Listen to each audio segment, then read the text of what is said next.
Диагноз лимфома Рамзану Сагайпову поставили 3 месяца назад. После операции врачи назначили интенсивный курс химиотерапии. Дорогостоящие лекарства выдали бесплатно.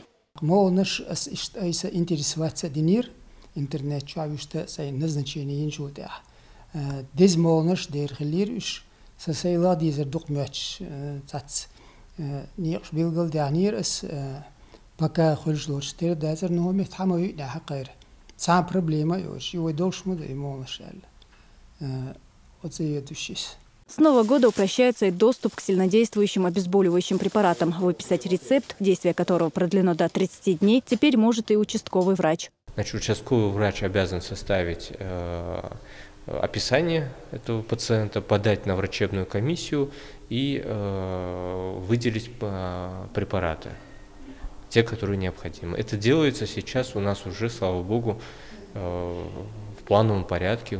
Упростить процедуру доступа к сильнодействующим препаратам власти решили после серии самоубийств среди онкобольных. Самая громкая из них – смерть контр-адмирала Вячеслава Апанасенко, страдавшего тяжелой формой рака. Он застрелился, так и не дождавшись обезболивающих препаратов. В своей предсмертной записке он обвинил правительство и Минздрав.